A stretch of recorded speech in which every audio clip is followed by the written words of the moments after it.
All right, Nigerian youths have been urged to take their destiny into their hands by participating more actively in politics and governance. According to analysts, the Nigerian youth, the youths have a challenge on their hands for the future of our country. This is a time for them to rise up.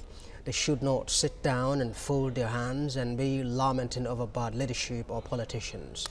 Youth advocate and public affairs analyst Julius Osimen joins us now in the studio News Hour to talk more about this. Thank you very much indeed for coming, Julius. Thank you, Kechuko. All right, before I ask my question, let me first of all reel out a number of people in this country who became top government officials at young ages. First, Shehu Shagari became a legislator at the age of 30 and as a minister at the age of 35. M.T. Mbu became a minister at the age of 25 and Nigeria's High Commissioner to the UK at the age of 26.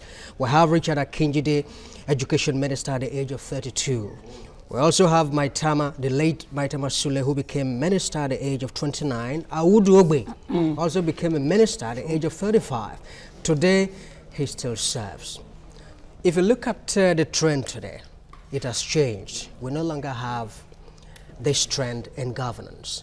What do you think is responsible? There is a school of thought that says that there is a conspiracy by the older leadership to deliberately stifle younger leadership.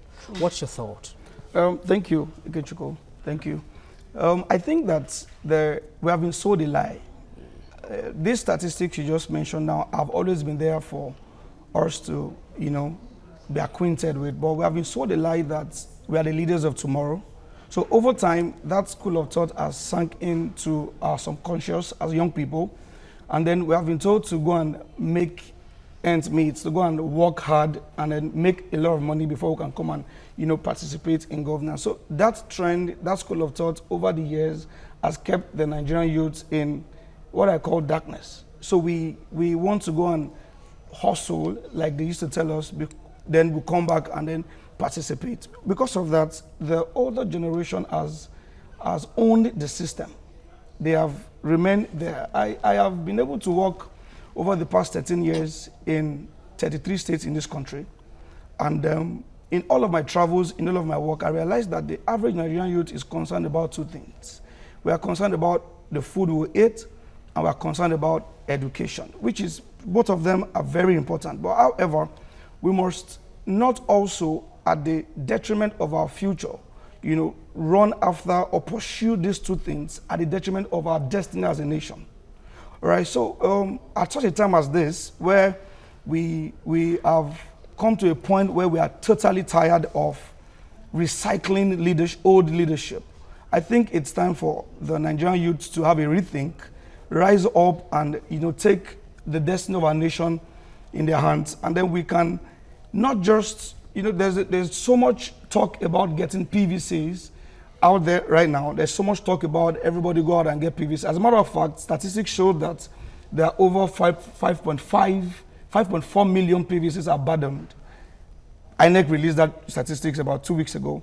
A lot of PVCs have not been picked up. But I think that the job right now is beyond getting PVC. I was discussing with my... All right, let me cut in at this point, please. Two things. First, in the analogy that Ikechukwu gave, another argument would be the times are different. Yeah. For the leaders then, who got onto power at an early age, the times are different. Some of them came on board through the military regime. True. And then now there's also another issue about the appropriate response by the youth now to matters of governance that affects them. Some say we have more youth on the social media rather than elsewhere where it matters. Yeah. So what to you, from your observations nationwide now, is the appropriate response for youth participation in governance? Two things, basically. Today, I'm aware that the youth were tired. And then because of this frustration of bad governance, it has led to some persons being inactive. So because we are frustrated, some just decide to not participate, saying that whatever they want to do, they should do. The other response should be that we are tired and frustrated, but it's about time for us to take the bull by the horn by saying that we are not just going to get PVC, we are going to get involved in the parties. If there are people that are going to make decisions in the parties, if leaders are going to come out of the parties, if there are people are going to come out to be voted for from the parties, the youth of Nigeria at this time, I think that we need to be involved, be card-carrying party members, be part of the decision makings in who comes out as the people that the entire nation will vote for. So the response, on the other hand, which I'm saying now, is we are frustrated, but our frustration will not get us to the point of being inactive. Our frustration to make us stand up and say that enough is enough. We must be part of this thing. We must be part of those that make decisions. If there are delegates that are going to bring out the leaders that are going to vote for as a nation, we form the youths, we form the larger part of the nation's population. So we must be part of those people that will decide who the nation will vote for. All right. Now, the other worrying aspect of it is that today you have youths who are spending so much of their time on social media, Facebooking, tweeting, Instagramming, spending time on response pages of social media and all of that. What sort of idea do you think will emanate from these ones? Is this not one of the reasons that the old generation of leaders find it, difficult to enforce the future of this nation onto the hands of the younger generation of people? Well, I don't see social media as a problem. The reason for that is it's a tool. All over the world today, social media got to Nigeria as a means of development. Other nations have been enjoying it before we got to this point. So, if nations like America, like France, if other developed nations can entrust their entire nation and all of their resources into younger people, I don't think Nigeria's case should be an exception. Social media is a tool, and then people are engaged in it. Trust me, large percentage of people are in decisions.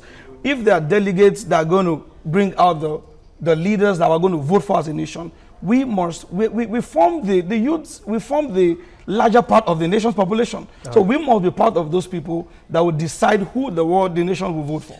All right. Now, the other worrying aspect of it is that today you have youths who are spending so much of their time on social media, Facebooking, tweeting, Instagramming, spending time on response pages of social media and all of that. What sort of idea do you think will emanate from these ones? Is this not one of the reasons that the old generation of leaders find it, difficult to enforce the future of this nation onto the hands of the younger generation of people? Well, I don't see social media as a problem. The reason for that is it's a tool. All over the world today, social media got to Nigeria as a means of development. Other nations have been enjoying it before we got to this point. So, if nations like America, like France, if other developed nations can entrust their entire nation and all of their resources into younger people, I don't think Nigeria's case should be an exception. Social media is a tool, and then people are engaged in it. Trust me, large percentage of people are engaged in it productively. And I think that social media is a tool also that young people, if we get the right people to come out for elections, if we get the right education out there about the next election, I think that social media is also a tool to pass across the ideology of the new Nigeria, and this our youth would really, really propagate that through the channel. All right, Julius Osimen, we want to thank you now for all the points you've made within the short time we've had for this interview.